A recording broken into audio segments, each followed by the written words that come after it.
Bonjour et bienvenue dans l'émission Rencontre avec Lénaïque. Et aujourd'hui, mon invitée s'appelle Sophie. Oh, j'ai pas demandé si c'est bacon ou bacon, mais elle va me le dire dans un instant. Facilitatrice d'évolution et de changement, elle vous propose différentes techniques pour libérer toutes les tensions et on va faire connaissance avec elle tout de suite. Bonjour Sophie. Bonjour les naïcs. Et alors, on Alors, dit comment? c'est au choix en fait. Non, en C'est fait, vrai? en France, on dit bacon et parce que ça va. Mais on pourrait dire bacon, il n'y a pas de souci puisque c'est d'origine anglaise, effectivement. Ah bon, bah c'est bien. Alors, tu es d'origine anglaise, ça veut dire quoi? Que c'est vieux vieux ou que c'est plutôt récent? C'est vieux vieux. En fait, tu habites dans mon pays d'origine, donc en fait, les Anglais ont envahi la Bretagne et du coup, il y en a un, il a laissé son nom. Il a laissé quelques graines. C'est ça, exactement. Bon, alors Sophie, facilitatrice d'évolution et de changement, c'est pas quelque chose, c'est quand tu étais petite, tu t'es pas dit un jour je ferai ça. Eh ben, si. En fait, alors pas comme ça, mais en fait, oui, je me souviens très bien d'une conversation avec mon père où je voulais créer une école. Donc, tu vois, déjà dès le démarrage, je voulais faciliter l'évolution et le changement, peut-être par les enfants à l'époque. Donc, je pense que si j'ai toujours eu vocation en fait à, à accompagner. Je vais dire ça Hmm, parce que il y a des mots que je n'aime pas comme aider par exemple, mais j'aime bien ouais. accompagner. Et donc oui, je voulais être enseignante quand j'étais, enfin je voulais créer une école, voilà. Et je suis devenue enseignante, pas longtemps, parce que le cadre était trop cadrant et donc du coup je suis partie, mais alors complètement sur autre chose. Et puis bon, il faut dire qu'il n'y avait pas vraiment d'école de facilitatrice d'évolution et de changement, donc il a fallu que tu C'est fasses ça. ton petit cheminement. Et il a commencé quand? Oula, en fait, très honnêtement, le déclenchement, donc dans mon parcours de vie, enseignante, j'ai changé, j'ai été cadre, j'ai vécu à l'étranger, tout ça. Et en fait, j'ai compris des années plus tard que j'avais fait un burn-out. Enfin, j'en ai fait deux en fait, hein. Mais c'est une hernie discale qui m'a stoppé net. Et voilà. Et du coup, là, à l'époque, j'ai découvert le Reiki. Et c'était la première fois que je faisais une séance où j'arrivais à être complètement détendue. Parce que je suis un peu speed dans la vie quand même, hein. Je suis pas quelqu'un. Bon, aujourd'hui c'est un peu différent, mais à l'époque j'étais très très très très speed. Et voilà, donc c'est rentré par le Reiki. Après, j'ai changé complètement de vie puisque j'ai déménagé. Je suis partie vivre à la montagne, donc rien à voir parce qu'avant j'étais à Barcelone, donc on peut imaginer la différence. Et ça a commencé comme ça. Hmm. Mais ça veut dire quoi? Ça a commencé comme ça? Tu as rencontré quelqu'un qui t'a parlé du Reiki ou c'est toi qui as fait une demande? C'était le résultat d'une lecture? Tu sais, le Reiki, pour celles et ceux qui ne savent pas ce que c'est une méthode de guérison par les énergies. Mais justement, toi qui n'étais pas forcément, on va dire, dans le milieu, comment c'est venu à toi tout ça? Effectivement, c'est une rencontre, c'était une amie. Je ne sais plus trop comment je crois que, parce qu'elle s'appelle Stéphanie, je ne sais plus exactement comment on s'est rencontrés. Je crois qu'elle avait proposé quelque chose et j'avais accepté. Tu sais, ça remonte un petit peu quand même tout ça. Et j'avais envie de dire que c'était les débuts d'Internet. Mais oui, c'était les débuts d'Internet. Enfin, je veux dire, Quand aujourd'hui, tu dis ça, on dirait non, mais c'est nous vrai. sommes des Mais dinosaures. ouais, mais en fait, ça a évolué en 15 ans Oui, tellement. c'est vrai. Et à l'époque, oui, c'était il y a 14 ans. Donc forcément, ça remonte un peu quand même. Et Internet, il y a 14 ans, c'était pas pareil. Et en fait, je suis allée faire un soin donc, chez elle et j'ai été. En fait, ce qui m'a le plus surpris, c'est pas le soin lui-même, c'est pas les conséquences du soin, c'est le fait que je me suis complètement détendue, mais Mm. complètement, voire endormie. Mais tu sais, c'est cet état où on n'est Que- pas endormi, en fait. ouais. Et puis Et donc, cet c'est état où tu étais bien et ça faisait un moment que tu n'avais pas ressenti ça, quoi. peut-être, oui, voilà, c'est ça. Donc, ça m'a interpellée. Donc, du coup, bon, je suis quelqu'un de très, très, très, très curieux. Donc, j'ai fait plusieurs soins avec Stéphanie, puis elle est devenue ma maître Reiki. Et donc, je me suis formée pour devenir moi-même maître Reiki. Mm. Voilà. Et puis alors, qu'est-ce qui t'a fait évoluer encore? Alors voilà, c'est ça. Donc en fait, le Reiki, bon, effectivement, comme tu disais, c'est un travail sur les énergies, mais c'est de la canalisation. Et j'ai canalisé des trucs bizarres. Et j'ai eu des expériences bizarres qui, à un moment donné, m'ont un petit peu, tu vois, freiné là-dedans. Et du coup, je me suis dit, bah, il faut que je trouve autre chose. Donc, je me suis intéressée à d'autres techniques. Et en fait, en parallèle, j'ai développé une méthode de remédiation pour la lecture et l'orthographe des enfants. Alors, tu me diras, mais ça n'a rien à voir. Non, mais en fait, comme je suis multitâche et que je suis une ancienne enseignante, en fait, quand je suis rentrée en France, je me suis interrogée sur toutes ces histoires de dyslexie. Je ne comprenais pas. Je ne comprenais pas comment il y avait autant d'enfants qui étaient en difficulté. Et comme je ne suis pas quelqu'un qui se focalise sur les difficultés, mais plutôt sur les compétences, je me suis dit, qu'est-ce qu'on peut faire pour justement que ce soit plus facile pour eux. Et donc, du coup, j'ai créé une méthode qui fonctionne très bien, hein, et qui s'appelle la trichialogie d'ailleurs. Et puis, bah, en parallèle, donc, je faisais du Reiki, donc là, j'avais plus des adultes, je commençais un petit peu à m'en éloigner. Et en fait, en même temps que je faisais mes stages avec les enfants, je me suis rendu compte que, évidemment, l'apprentissage, ça paraît logique, mais malheureusement, je pense qu'il y a trop de gens qui en ont pas conscience, c'est que ça joue beaucoup enfin, c'est en lien avec l'émotionnel. Pour apprendre, il faut aimer apprendre. Il faut être bien. Ouais. Ouais, voilà, c'est ça. Il faut être bien, etc. Donc, du coup, bah, j'avais envie d'accompagner les enfants tu vois, dans cette recherche. Et très honnêtement, bah, le Reiki, ça reste quand même quelque chose de pas connu. Ça reste une technique alternative. Je ne me voyais pas trop dire aux parents, alors j'aide votre enfant à aller mieux en orthographe, mais en même temps, je lui fais du Reiki. C'était compliqué. Et du coup, je n'avais pas envie de repartir sur un truc trop psy.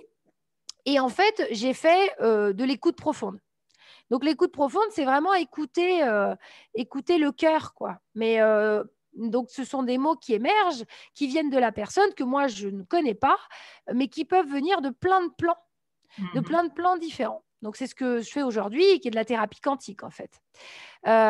Et donc, j'ai accompagné les enfants là-dessus. Donc, forcément, bah, j'ai mis ça en place aussi au cabinet dans le développement personnel. Et puis, bah, toujours pareil, dans ces stages avec les enfants, un jour, je me souviendrai toujours parce que j'avais ce petit garçon en face de moi et je me disais, mais il est entravé dans son corps, mais pourquoi? Et je ne comprenais pas. Et je sentais bien que ce n'était pas de la mauvaise volonté de sa part, mais vraiment, il était entravé. Et en fait, j'ai découvert à ce moment-là les travaux de Paul Landon qui a développé en France la technique des réflexes archaïques. Qui est connue depuis longtemps. On sait très bien ce que sont les réflexes, mais en fait, ce qu'on n'avait pas compris, c'est que ce n'est pas juste quelque chose qui se passe à la petite enfance et puis ça y est, c'est bon, c'est terminé, que c'est vraiment les bases de la construction de l'être humain. Et donc, du coup, bah, tu vois, aujourd'hui, je fais l'inverse, c'est-à-dire que je pars des bases de la construction, donc des réflexes notamment, pour accompagner que ce soit les petits ou les grands Est-ce que c'est une sorte de PNL parce que tu vas regarder justement ce que dit le corps? Non, pas du tout. Alors, non, l'écoute, la thérapie quantique, si tu veux, c'est vraiment une écoute du cœur. Donc là, vraiment, c'est comme un dialogue de toi avec toi, mais qui passe par moi parce que tu ne peux pas dialoguer avec ton inconscient toute seule. Ce n'est pas possible, tu n'y vas pas, en fait. Ouais, en général, on enfouit bien les choses qui ont fait mal. Et ça n'a rien à voir avec l'écriture intuitive, qui est encore autre chose. Et ensuite, les réflexes archaïques, effectivement, c'est une analyse, mais réelle, c'est-à-dire que je te demande de bouger, de faire des mouvements, etc. Et par rapport à ça, je vois en fait comment tu t'es construit. Donc les gens sont toujours surpris quand je leur dis, alors ça, vous n'avez certainement pas fait quand vous étiez petit, ou ça, il s'est passé ça. Sans pour autant, tu vois, ce n'est pas de la kinésiologie, je ne touche pas, c'est vraiment, voilà. Et donc les réflexes archaïques, alors pour te donner une idée, comme ça va te parler tout de suite, parce que tu as des enfants.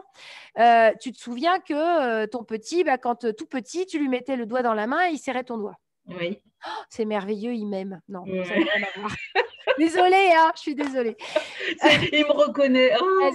C'est ça. Non, en fait, c'est ce qu'on appelle le réflexe de grasping ou d'agrippement palmaire. Quand on stimule la main d'un petit, naturellement, il ferme sa main. C'est un réflexe parce que c'est un réflexe de survie. Il faut revenir, vous voyez les grands singes, les bébés, ils s'accrochent au poil de maman. Bon, là, en l'occurrence, ton bébé, il n'avait pas besoin de s'accrocher à tes poils, mais par contre, il s'est accroché dans ton ventre au cordon ombilical, etc. Et il y a cette notion d'agrippement pour être en sécurité.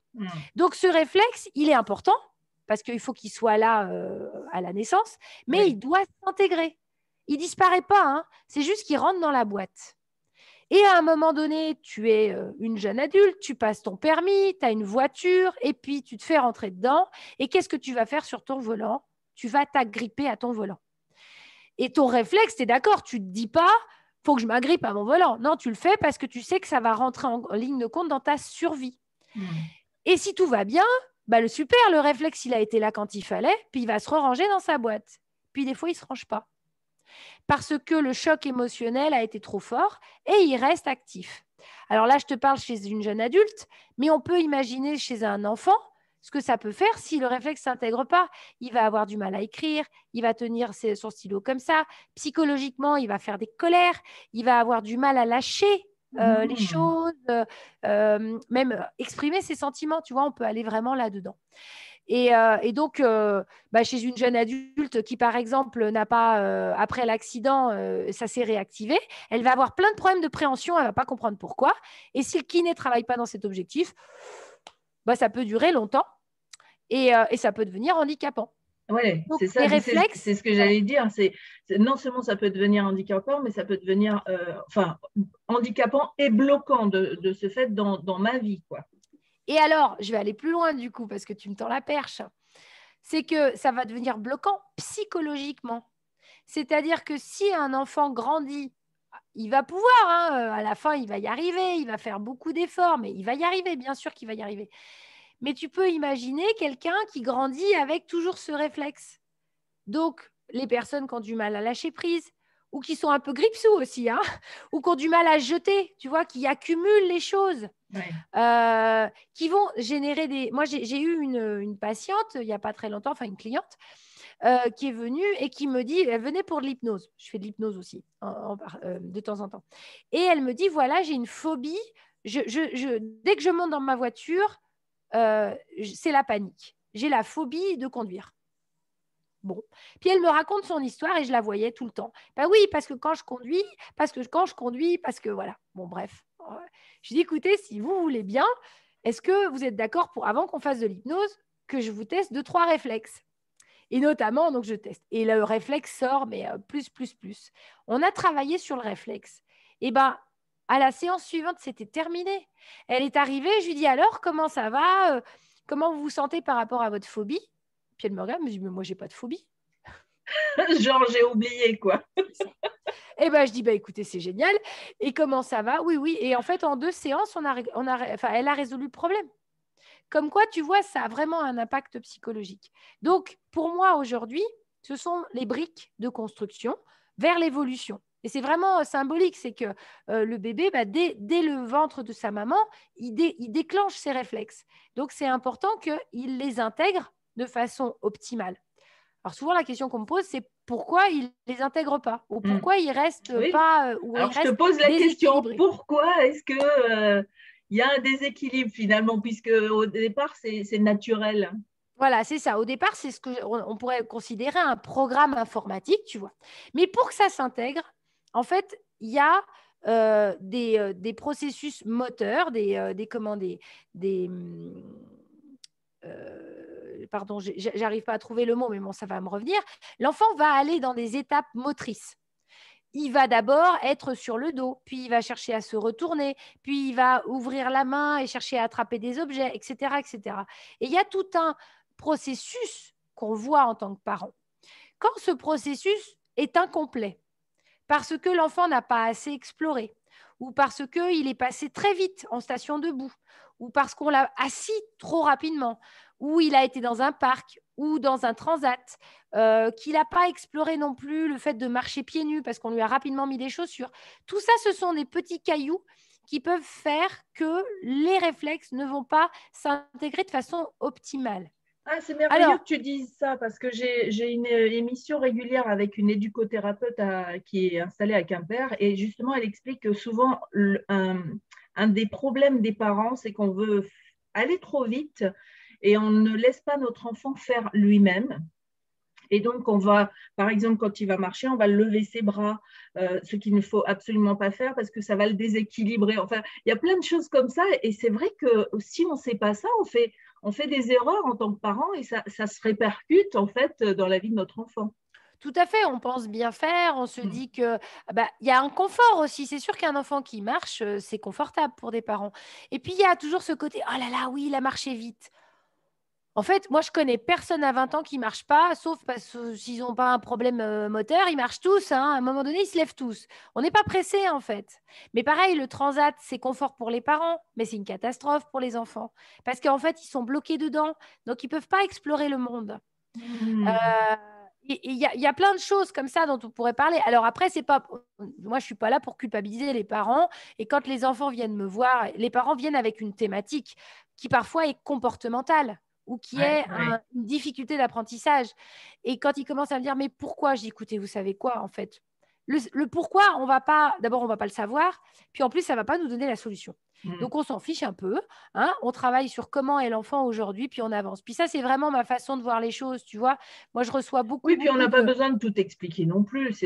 Voilà, il y a une situation aujourd'hui, qu'est-ce qu'on peut faire aujourd'hui pour que ça aille mieux, en fait? Parce que Le… si on essaye de creuser trop, comme tu dis, ça ne va pas forcément régler le problème. Non, mais en fait, si tu veux, là, on touche à un problème de société qui est qu'en fait, ce qu'on cherche, alors, on cherche à résoudre les symptômes. Parfois, il faudrait quand même aller chercher les causes. Mais c'est surtout que chez les enfants, on voit beaucoup leurs difficultés. On ne voit pas leurs compétences. Mm.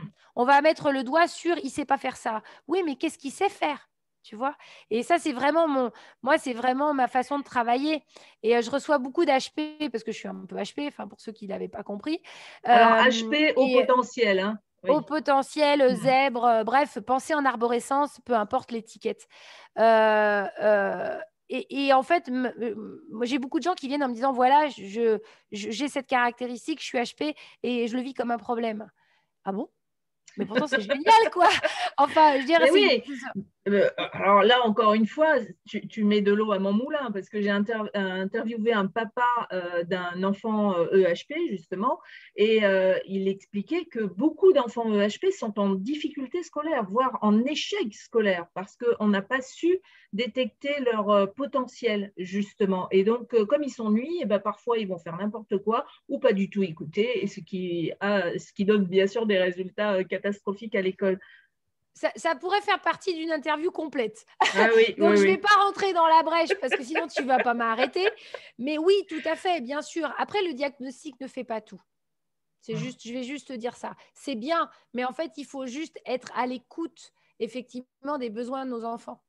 Et là, encore une Bon, fois, ça, c'est ton bah côté oui, enseignante, c'est ton côté maman aussi, où j'ai envie de transmettre ça aux enfants, et ça marche aussi, bien sûr, sur les adultes. bien sûr. Bien sûr, bien sûr, j'en ai de plus en plus en fait en séance parce que je pense qu'ils ont testé beaucoup de choses et en fait, les fondations ne sont pas là, tu sais, même les piliers de respect, d'estime, de confiance ne sont pas là.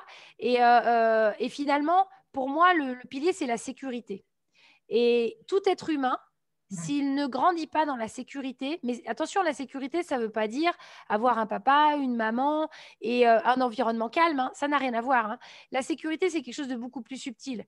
Moi, je vois des parents qui sont hyper encadrants de leur enfant, qui font attention à beaucoup de choses, etc. Déjà, s'ils viennent me voir, c'est qu'ils ont aussi cette capacité. Et pourtant, je ressens de l'insécurité chez l'enfant. Mais c'est Comme peut-être quoi, pour ça, justement, parce que quand on est un petit peu trop protecteur, c'est que quelque part, on a peur au niveau de sa sécurité, et puis on le transmet par ça défaut. peut, mais tu vois, encore une fois, Mm. je ne peux pas faire des généralités. Simplement, en fait, ce qui m'intéresse, c'est comment accompagner l'enfant à se sentir en sécurité. Et je vais te raconter, si tu es d'accord, je te raconte un petit truc qui m'est arrivé ce mercredi parce que ça m'a beaucoup touchée, en fait. Et quand je vis des expériences comme ça me conforte dans l'idée que je sais pourquoi je fais ce métier, en fait. Et je reçois un petit garçon, c'est la deuxième fois que je le vois. Et la première fois que je le vois, sa maman me l'amène parce il a beaucoup de colère, en fait, et des fois, il explose, etc. Donc, dans la fratrie, ils sont trois, et lui, c'est le cadet. Et déjà, bon, bah, suite au premier rendez-vous, les choses se sont apaisées un peu, mais là, je sens qu'il y a encore des choses. Et bon, comme je travaille avec les réflexes, mais que j'ai toujours l'écoute quantique, si tu veux, avec les enfants, avec les adultes, je prends mon clavier, j'écris. Avec les enfants, parfois, c'est comme un dialogue, en fait. J'entends ce qu'ils me disent sous un autre plan et voilà, et je l'amène comme ça. Et en fait, j'entends que ce n'est pas de la jalousie, mais qu'il y a une notion d'injustice. Bon, tu te doutes bien, enfin, je ne sais pas si on peut se douter, mais les HP, l'injustice, c'est impossible. Évidemment, c'est un petit garçon qui a ces caractéristiques-là. Et je lui dis, voilà, j'ai l'impression que c'est très injuste ce que tu ressens vis-à-vis de ta petite sœur parce que parfois, peut-être que tu as l'impression que papa et maman ne la disputent pas comme il faudrait, etc., etc. Bon, voilà, vous voyez un petit peu le contexte. Sachant que la grande, certainement, déjà avait un petit peu ce rôle d'éducation sur lui. Et donc, il y avait un déséquilibre. Et je travaille en systémie. La systémie, c'est la constellation familiale. Donc, représentation de la famille avec des personnes, mais moi, je le fais avec des objets. Donc, je lui dis, tu prends quelque chose pour toi, etc. Et il positionne la famille, et là, on a une photographie de comment lui, il voit les choses. Et effectivement, c'était un peu le bazar quand même. Bref. Pourquoi il se situait où alors dans cette famille? Alors, il y avait vraiment la grande sœur, lui, la petite sœur. Maman était devant, donc dans la figure d'autorité, mais papa, lui, il était un peu sur le côté. Et plus dans le côté punitif, tu vois, parent normatif, mais pas éducatif. Et du coup, il y avait comme, voilà, on sentait qu'il y avait quelque chose qui n'était pas tout à fait juste. Et la maman était là. Hein. Et puis bon, pour te faire un résumé, je lui dis, à un moment donné, je lui dis, écoute, tu sais quoi? Là, tu vois le petit bonhomme que tu as mis, toi, qui te représente, bah, tu vas lui faire dire à ta petite sœur, ce n'est pas à moi de t'éduquer.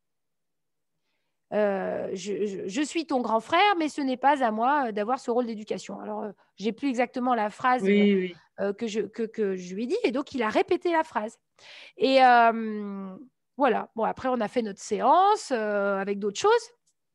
Et dans l'après-midi, je reçois un petit mail de la maman qui me dit je tenais quand même à vous dire que au sortir de la, je sais pas, c'était le centre de loisirs, il m'a dit tu sais la phrase que m'a dit Sophie, que je ne dois pas éduquer ma petite sœur, eh ben, ça m'aide beaucoup. Waouh. Et donc là, j'ai dit comme quoi, en fait, tu es d'accord avec moi, ça paraît logique qu'un enfant ne soit pas dans son rôle d'éducation de sa petite sœur. Il n'y avait rien d'extraordinaire dans ce qui s'est dit là. Et pourtant, c'était tellement juste pour lui de se libérer de ce poids, en fait. Finalement, l'adulte que nous sommes, les adultes que nous sommes, et quand il y a des fratries, on ne se rend pas compte en tant que parent que parfois, on donne du pouvoir à notre aîné ou au cadet pour qu'il fasse un peu notre boulot. Et encore une fois, je ne suis pas culpabilisante ni jugeante. Hein. C'est normal, c'est plus confort parce que c'est compliqué d'élever 3 enfants ou 4 ou 5, hein, même 2, hein, c'est compliqué. Et qu'on n'a pas les outils, comme tu l'as dit tout à l'heure. Mais qu'en fait, finalement, chaque enfant doit rester à sa place d'enfant et pas prendre le rôle du parent. Voilà. Oh, c'est émouvant ce que tu dis. C'est tellement chouette de savoir ça, mais effectivement, il ne faut pas culpabiliser si on n'a pas fait bien, parce que moi, par exemple, avec ma maman, j'ai eu des relations catastrophiques jusqu'à presque mes 40 ans, avant de réaliser qu'elle avait fait de son mieux avec ses moyens. Mais avant, c'était compliqué un peu pour moi, parce qu'on ne me l'avait pas expliqué non plus. Donc, quand je l'ai appris, j'ai fait ah, mais ça soulage énormément parce qu'on n'a plus besoin de dire oh, ma maman elle était comme ci, mon père était comme ci, oh là là, c'était terrible. Et puis alors finalement, quand on commence avec les parents, on fait aussi ça dans la vie de tous les jours, c'est-à-dire mon ex il était comme ci ou mon patron il est comme ça, etc. Donc c'est très compliqué ensuite de vivre. Et quand on se rend compte que chacun fait de son mieux avec ses moyens et qu'il y a toujours moyen de là où on est d'améliorer quelque chose si on en a envie, comme par exemple de rencontrer quelqu'un comme Sophie. Donc, merci pour tout ça. Mais merci à toi. Et ce que tu dis est très, très juste. Et en fait, la prise de conscience que tu as eue vis-à-vis de ta maman, c'est que surtout, tu étais responsable de comment toi, tu l'avais vécu. Et ça, c'est une grosse partie de mon travail. C'est de ramener chacun à reprendre son pouvoir, sa responsabilité, mais dans le bon sens. C'est-à-dire que ce n'est pas l'autre qui m'a fait, c'est moi qui ai accepté aussi que ça se passe comme ça. Et quand je reprends ma responsabilité, mon pouvoir, alors je peux décider de voir les choses différemment. Et c'est ce que tu as fait toi. Tu as vu ta maman comme elle pouvait être ou comment elle avait été vraiment et pas comment tu aurais voulu qu'elle soit dans Oui, ton idéal de mère. c'est ça. La maman idéale, c'est toujours la maman de l'autre. Tu vois, C'est on a ça, toujours une copine qui a une c'est ça. maman formidable et on se Ouais, dit, oh, ma mère, si elle était comme ça, ce serait vraiment super. exactement. Ouais, ben, c'est chouette. Donc, facilitatrice d'évolution et de changement. Je pense que ça ne sera pas la seule émission avec toi, Sophie, parce que j'ai aussi envie d'explorer ta méthode La tricologie, c'est ça? tricalogie. Mhm. Il faudra qu'on en reparle. Mais donc, comment tu fais aujourd'hui? C'est-à-dire que les gens viennent te voir pour quelle problématique? C'est alors enfant, Ouais. adolescent, adulte, hein. Ouais, ouais. Moi, c'est de 0 à 99 ans. Parce que j'ai des femmes enceintes aussi, etc. Donc, en fait, alors, bah, bon, déjà, mon nom, tu vois, tu disais au début, tu tapes Sophie Bacon sur Google et tu vas tomber sur les 2 premières pages, c'est moi. Parce que je fais des vidéos, je fais de la parentalité, voilà, j'aime bien faire des interventions. Enfin, moi, je kiffe en fait ces échanges. Je suis hyper reconnaissante de ton interview. Et donc, les gens viennent me voir, bah, soit parce qu'on leur a parlé de moi et qu'ils ont effectivement envie d'avancer dans leur vie. Donc, il n'y a pas forcément besoin d'avoir une problématique importante, hein. C'est simplement avoir envie, un thème, que ce soit personnel ou professionnel, tu vois. Et en fait, la personne, elle vient, elle amène en séance ce qu'elle veut travailler. Et en fonction de ça, je choisis plus ou moins avec elle, mais Oui. je choisis un peu par où on va Alors, donne un passer. exemple concret. Alors, tout à l'heure, on a vu avec les enfants, en tant qu'adulte, est-ce que si je sais pas, je suis célibataire et puis toutes les filles que je rencontre ou toutes les femmes que je rencontre, bah, c'est la cata et quand je me sépare de cette personne, eh ben, hop, c'est reparti pour une autre personne de la même, qui a finalement le Oui. même caractère, Mm, voire mm, pire. mm, mm. Donc, je peux venir te voir pour Oui. cette problématique. Bien sûr. Effectivement, là, on est sur, tu vois, tu parles de problèmes récurrents, hein, c'est-à-dire de situations que je vis et que je revis et dont j'arrive pas à sortir. Oui, tout à fait. Il est possible qu'on fasse de la thérapie quantique pour déjà aller déterminer un petit peu bah, qu'est-ce qui se joue là. Et s'il y a besoin, je mettrai de la systémie parce que peut-être qu'il y a une répétition dans la lignée des femmes, parce que je travaille sur différents plans. Moi, tout me plaît, donc je suis capable de te proposer parce que je ressens que dans la maison où tu es, ça va pas, on va faire de la géobio. Tu vois, voilà, c'est très, très large. Je peux très bien passer par un soin énergétique parce que je sens que c'est important. Ouais. Tu Parce vas, que, tu vas réagir, enfin, tu vas agir en fonction de ce que tu ressens de l'autre personne, de la ouais, personne qui vient te voir. évidemment, je propose, c'est-à-dire que je Mm. n'impose pas. Et puis, effectivement, je peux aller très bien soit faire un bilan complet réflexe archaïque, soit simplement me dire, tiens, tel réflexe, on pourrait peut-être aller les explorer, voir comment ils sont. Et du coup, je vais accompagner la personne, puis je vais lui proposer aussi de faire des choses dans sa vie pour vraiment les passer dans la matière, que ce soit des petits exercices physiques, tout simples, mais des petites choses qui l'engagent, ou des actes symboliques, etc., pour avancer. Donc après, s'il y a besoin, on passera aussi par l'hypnose. Ça m'arrive Mm. souvent de donner l'EFT, hein, la technique de libération émotionnelle, à des parents, à des enfants, etc., pour que justement ils soient aussi autonomes. Moi, mon Oui. objectif, si tu veux, c'est pas de faire que les personnes viennent toutes les semaines ou etc. Déjà, en règle générale, moi, les enfants, je les vois tous les 15 jours, 3 semaines maximum. Et c'est vraiment surtout que chacun trouve son autonomie et puisse dire, voilà, bah là, ça y est, je sais que je peux, voilà, j'ai quelqu'un si jamais j'ai besoin, mais je peux avancer. Et c'est souvent quand Mm. les gens partent, je Donc, reviens de camp. tu donnes des clés que les gens peuvent utiliser tout seuls à la maison. Oui, il y a ça. Et puis, ils ont vraiment des réponses. Si tu veux, l'idée, c'est pas juste de dire oh, je suis une âme formidable qui a décidé de venir sur Terre pour vivre telle expérience, etc. Super. Mais demain, tu dois manger. Demain, tu dois travailler. Demain, tu dois pouvoir être aimé et aimé. Donc, il y a une réalité, si tu veux, il faut passer dans la matière. Donc, c'est important pour moi. Moi, j'ai un petit côté un peu perché. Hein. Mes filles et mon chéri me disent que je suis une sorcière. Il me disait ce matin qu'il me cherchait un balai, d'ailleurs, qu'il il n'arrivait pas à trouver qu'il allait me le fabriquer. Il voulait, dans la prochaine maison, il veut me construire un garage à balai de sorcière. D'accord. Et pour les copines. Mais en fait, je suis quelqu'un de très, très ancré. Tu vois, j'ai vraiment, j'ai toujours gardé ça.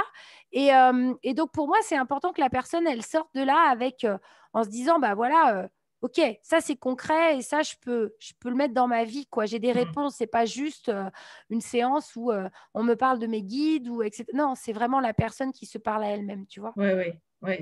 C'est vraiment le côté pratique qui est Ouais. intéressant dans ce que tu proposes, parce qu'effectivement, si ça reste juste dans le mental ou dans le cerveau avec une information, puis finalement, j'arrive pas à mettre en pratique dans ma vie de tous les jours, je pourrais passer toutes les semaines avec toi, quoi. C'est ça. Ou C'est avec ça. un autre, C'est- thérapeute. Mais l'idée, effectivement, d'un thérapeute, c'est vraiment de nous donner les clés pour que l'on soit le plus indépendant possible. c'est ça. C'est ça, retrouver ton autonomie, ta responsabilité, ton pouvoir, comme je dis souvent. Justement, le pouvoir, c'est pouvoir faire, c'est pouvoir être, c'est pouvoir aller vers là où je veux aller, etc. Donc, c'est très concret, si tu veux. Il ne faut pas que ça reste dans le subtil. Il faut que ça passe dans la matière parce qu'on est des êtres incarnés. On n'est pas juste des êtres spirituels. Mm, mm, mm. Est-ce que tu fais des consultations en ligne? Parce que là, tu n'es pas en Bretagne. Tu es où d'ailleurs? Alors, moi, j'habite à Toulouse. Je suis en train d'ouvrir un cabinet pluridisciplinaire sur Toulouse, là, qui devrait émerger au 1er mai. Oui, je fais des consultations effectivement en ligne. Alors, sur les réflexes archaïques, c'est un peu compliqué parce qu'on est vraiment dans le corps. Donc, je préfère quand même quand c'est du présentiel. Mais par contre, je fais en ligne, je fais beaucoup de parentalité. Donc, j'accompagne les parents sur les problématiques de sommeil, d'alimentation ou de comportement. Et après, je fais effectivement des séances d'accompagnement pour avancer en Mm. thérapie quantique. Alors, ça peut être. Alors, je vais juste rajouter un truc dont je ne sais pas parler juste après, mais parce que je le fais à distance aussi. J'allais te dire, surtout au niveau de la santé. C'est-à-dire pas seulement donc, santé mentale, mais besoins professionnels, personnels, mais aussi sur la santé globale. Donc, des gens qui. Et en fait, pour ça, si tu veux, je suis rajouté une carte ou une corde à mon arc. Et je travaille sur. Alors, c'est un travail sur les allergies, mais finalement, c'est beaucoup plus que ça parce que c'est un travail sur le terrain de santé. Mm. Donc, moi, j'ai choisi la méthode BBA, c'est la méthode Bye Bye Allergie et qui est une technique voilà, qui a fait ses preuves, etc. Et qui permet en fait évidemment de travailler sur les eczémas, tout ce qui peut être symptômes physiques de la peau ou tout ce qui est, tu vois, rhinite, etc. Mais après, tout ce qui est maladie chronique. Donc, Mm. j'accompagne aussi des personnes qui sont en chimio, par exemple, ou qui ont des maladies graves, parce qu'ils ont besoin de retrouver leur terrain de santé. Et donc, on avance petit à petit. Et ça aussi, je le fais à distance. Mm. Alors, ça veut dire quoi? Que là, ce sont les patients d'un hôpital, par exemple, qui vont te contacter, ou c'est l'hôpital avec qui tu as un accord et après tu proposes tes services? Comment ça se Non, passe? pas pour le moment. Peut-être que ça viendra parce que je pense qu'aujourd'hui, le milieu médical s'ouvre à beaucoup de choses. Mais non, c'est toujours du bouche à oreille ou des gens Mm. qui C'est me une connaissent. démarche personnelle, quoi. Ouais. Ouais. Oui, c'est une démarche Ceci personnelle. étant, effectivement, il y a beaucoup d'hôpitaux qui s'ouvrent. On regarde juste, par exemple, les enleveurs de feu. Certains hôpitaux Voilà, ont des adresses et quand on est brûlé, grand brûlé dans un hôpital, on peut aussi décider de faire appeler par l'hôpital ces tout enleveurs à de fait. feu. Donc, Le Reiki aussi est ouais. rentré aussi à un moment donné dans les hôpitaux, tout ce qui est soins énergétiques, etc. Et là, en fait, on est sur justement un traitement énergétique du terrain de santé, c'est-à-dire qu'on reprend les bases. Hein, c'est vraiment ça. On reprend les bases, si tu veux, de l'alimentation et de tout ce qui est autour de nous, parce qu'on est quand même très, très, très perturbé aujourd'hui par notre système alimentaire et environnemental. Et c'est vraiment remettre voilà, le terrain de santé donc du tout petit à la personne âgée. Tu vois, j'ai des bébés de 18 mois dont les parents me contactent parce que il y a des eczémas, il y a des urticaires géants qui apparaissent, etc. Donc, l'avantage que j'ai dans ma pratique, c'est que je combine avec la thérapie quantique. Donc, j'ai des informations complémentaires. Et parfois, je peux travailler sur la lignée, sur le système, tu vois, familial, transgénérationnel, intergénérationnel, pour aller débloquer des choses que l'enfant, en fait, vient manifester. Est-ce que tu es du style, quand tu travailles justement avec un enfant, à demander aux parents aussi de faire un travail personnel? Ou alors ça peut. Ouais. Ça m'arrive en séance de dire à la maman, non, mais en fait, vous savez quoi, c'est vous qui allez venir et pas lui. Ça m'est arrivé, oui. Oui, oui, tout à fait. Encore hier soir, tu vois, j'ai une maman qui m'a amené son petit et je lui dis, mais en fait, c'est compliqué parce qu'il faut que vous commenciez par vous. Tu vois, et bon, il y a des parents, ils ne peuvent pas tout faire, hein, ils ne peuvent pas emmener leur enfant. Mais souvent, ce que je remarque, c'est que les parents vont rapidement s'occuper de l'enfant et ils oublient de s'occuper d'eux. Oui. Et quand je sens que ce n'est pas forcément équilibré, je le dis. Si je considère, parce que souvent, quand le parent va mieux, hein, tu le sais, tu le disais tout à l'heure, hein, si le parent va mieux, l'enfant va mieux, tout simplement. Donc oui, oui, ça m'arrive, oui. Puis alors moi, j'ai pas ma langue dans ma poche. Hein. Oui, oui. J'imagine très bien. Mais en même temps, si quelqu'un vient de voir, c'est qu'il avait besoin d'entendre ça. Il n'y a pas de, c'est ce que je il y a me pas dis. de hasard. Mais des fois, j'ai des personnes, elles ne reviennent pas. Hein. Mais elles reviendront plus tard, un jour. Ou pas, c'est pas grave. C'est leur histoire, c'est pas la mienne en fait. Ouais. Voilà, moi Oui, je suis qu'un petit caillou dans l'histoire. Oui, et puis toi, tu transmets quelque chose. Après, c'est vrai qu'on va l'accepter ou pas, mais c'est comme tout. Hein. C'est ça. On lit un livre, on peut être d'accord avec ce qui est écrit dans le livre ou pas du tout. On prendra ce dont on a besoin ou ce qui va nous faire du bien, et puis on peut oublier le reste. Et donc, c'est toujours pareil quand on va voir un thérapeute. Faut pas prendre tout pour argent comptant. Il faut garder aussi son sens critique peut-être aussi, de dire ok, mais toujours rester avec un esprit ouvert et curieux. Il faut essayer. Bon, de toute façon, en général, les gens qui viennent me consulter, ils ont déjà l'esprit ouvert. Hein. C'est rare quand même que je tombe sur des... des fois, j'ai une maman ouverte et puis un papa un peu plus... Ou l'inverse. Hein. Mais c'est vrai que tu as entièrement raison. Et surtout, en fait, si tu veux, pour moi, la base de tout, c'est que moi, je n'ai aucun jugement. C'est-à-dire que j'accueille la carte du monde de la personne et de comment elle fonctionne et ses croyances comme elles sont. Ce n'est pas moi qui vais lui dire ça c'est bien ou c'est pas bien. C'est pas mon rôle. Je guide pas les gens vers quelque chose. Je les accompagne vers eux-mêmes. Donc après, ils prendront ce qui est essentiel pour eux. Mais c'est très, très important. Et souvent, je le dis aux parents parce que forcément, quand on fait un peu de parentalité, j'ai beaucoup de parents qui me disent ah oui, mais j'aurais pas dû, tu vois ce que tu disais, on culpabilise, etc.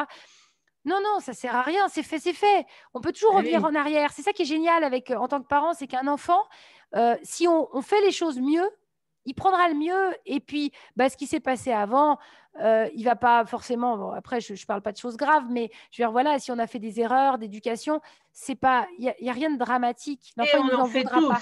Mais bien sûr. Et puis, alors, en plus, moi, je ne voudrais pas dire, mais aujourd'hui, être parent, c'est compliqué. Parce que déjà, d'une, on a des enfants qui changent très vite. On a un environnement qui ne nous aide pas du tout à être des parents conscients, présents, etc. Des fois, c'est la lutte quand même sur certains sujets. Et on n'est pas aidé. Il n'y a pas d'école de parents. D'ailleurs, j'ai toujours dit que j'en créerais une un jour. Alors, à Tahiti, il y avait une association, c'était... D'ailleurs, ça a commencé au niveau religion, mais quand on y allait, que l'on soit de confession catholique ou pas, on était accueillis quand même. Et c'était une association qui avait créé l'école des parents. Et j'avais trouvé ça tellement extraordinaire parce qu'effectivement, nos enfants parfois l'oublient et ont tendance à, comme moi j'ai fait avec ma maman, la juger et trouver qu'elle n'était pas tellement chouette. Mais quand on est parent, on apprend à être parent tous les jours. on n'a pas le mode d'emploi en fait. Quand Non. le bébé arrive, c'est bon, bah, chaque bébé va être différent. Bon, bah, on va s'adapter et faire de son mieux. Et quand on a conscience que bah, on ne peut pas faire davantage, là, on peut demander de l'aide, alors que l'on vienne te voir, Sophie, ou que ce soit une éducothérapeute ou un pédiatre, un médecin, voilà. On peut aller demander de l'aide et c'est ça qu'il faut arriver à faire, en fait, Tout de à dire, fait. OK, là, je vis un problème. Au lieu de m'enfermer dedans, je vais voir ailleurs si quelqu'un peut m'aider. Oui, tout à fait. Mais d'ailleurs, je rebondis sur ce que tu dis parce que tu vois, le centre que je suis en train d'ouvrir, justement, j'ai un projet d'ouvrir des ateliers pour accueillir justement des espaces de parole, en fait, pour que les parents puissent venir dire, en fait, ce qu'ils vivent avec leur enfant.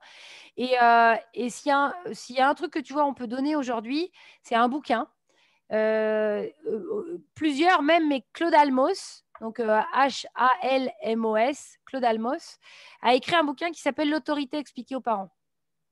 Et j'aime beaucoup ce livre parce il est très simple, il se lit facilement. Il a quelques années déjà, mais où elle explique bien en fait aussi que parce que sur l'éducation, il faudrait revenir en arrière et reparler de Dolto, et Dolto a été très mal interprété, etc. Parce qu'en fait, elle ne prenait pas du tout l'éducation, la non-éducation, comme je dirais, ou la pédagogie du je laisse faire. Non, ça marche pas, ça, c'est pas bien en fait, c'est pas bien pour l'enfant. Et souvent, et ce bouquin, juste je finis là-dessus, est vraiment très bien parce qu'il n'est pas jugeant et il donne des clés. Et une clé que je donnerais, si tu permets, parce que Avec on grand va pas tarder à plaisir. finir, c'est que en tant que parent, ce qu'il faut prendre conscience, c'est que dans l'idée, normalement, un enfant, il a en tout cas un père et une mère. Peu importe qu'ils soient ensemble ou pas, c'est pas le problème. L'enfant, il est sur un pont et son père et sa mère, ce sont ses barrières de sécurité. Et ce sont ceux qui vont mettre les limites et qui vont lui dire, tu vois, tu peux pas aller là parce que là, c'est dangereux. Et en fait, au fur et à mesure où l'enfant grandit, le pont s'élargit. Et les barrières de sécurité s'élargissent parce que l'enfant est plus grand, il sait faire plus de choses, etc. Mais s'il n'a pas ça, s'il n'a pas les barrières, il est en insécurité. Et donc, il faut comprendre qu'un enfant à qui on ne met pas de limites, alors mettre des limites, ça ne veut pas dire être sévère, ça veut pas, enfin, être strict, ça veut juste dire, voilà, chez nous, ça se passe comme ça tu as le droit, ça ne marche pas, ça, je ne suis pas d'accord avec ça je ne veux pas que tu le fasses parce que, effectivement, ça peut être dangereux. On n'est pas non plus obligé de se justifier tout le temps. Des fois, en tant que parent, non, c'est non parce que c'est non. Et puis voilà.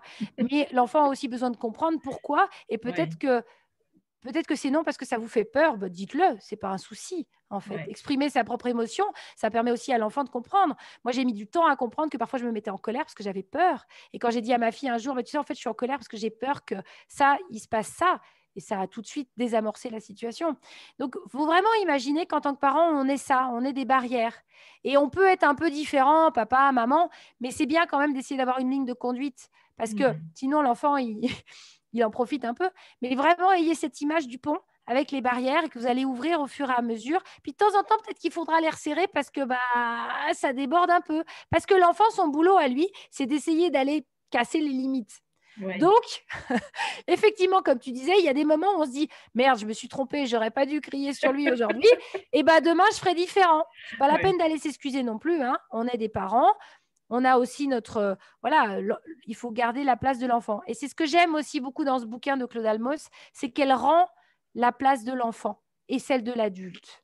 Oui, et j'aime bien ton image du pont que tu as repris du livre, mais cette image du pont Non, je finalement. crois pas. Non, Non, je ah sais bon? plus trop. Non. Bon, alors cette image du pont est magnifique parce que effectivement, les barrières représentées par les parents, moi, ce que j'ai vu, c'est qu'au bout du pont, après, tu arrives sur un terrain où là, bah, tu es libre. Et donc, en fait, c'est ça l'image de ces parents qui t'accompagnent C'est ça. jusqu'à ce que tu prennes toi-même ton envol. C'est ça. Oh, c'est beau. Je Non, oh devrais là là. écrire un livre, non? Qu'est-ce que tu en penses? Ah, vas-y. Moi, Non. j'en ai plein en projet. Je ne sais pas Ah s'ils vont ben, naître un jour, mais bon, Sophie, c'était merveilleux merci cette beaucoup. rencontre avec toi. J'ai bien conscience qu'on pourrait passer 3-4 heures ensemble à parler de choses et d'autres, d'autant que ton éventail de services est vraiment très grand et en plus super intéressant les uns que les autres. Euh, Je Merci me beaucoup. permettrai de te réinviter. Alors, Oh j'espère oui, que dans ton agenda, tu trouveras un moment, parce bien qu'il y a sûr. quand même des choses, j'aimerais bien rentrer plus en profondeur sur tel ou tel sujet. Là, aujourd'hui, on a fait un petit peu connaissance, donc on a survolé un petit peu tout. J'ai noté pour le livre, donc vous retrouverez bien sûr le lien utile et tous les liens utiles de Sophie sous cette vidéo. Est-ce que tu as envie de rajouter quelque chose? C'est ce que je demande souvent à mes invités à la fin d'une émission. Est-ce que toi, tu as un message particulier, quelque chose à dire? Et ben moi, j'aimerais qu'il y ait plus de Lénaïque dans le monde. Hein, voilà, parce que tu as cette grandeur d'âme et de générosité. Et tu dégages quelque chose de bienveillant et de lumineux.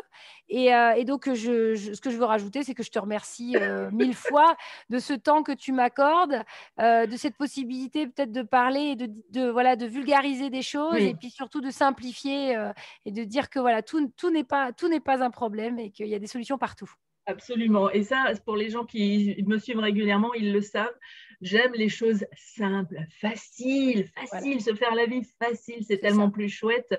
On va arrêter avec se compliquer la vie, on va arrêter avec tous les problèmes. Et quand vous avez envie, vous, d'évoluer, de changer, eh bien, c'est vrai que c'est tellement bon de trouver des gens comme Sophie sur son parcours. Merci Sophie, je te dis à bientôt Merci. alors. Oui, à bientôt. À bientôt.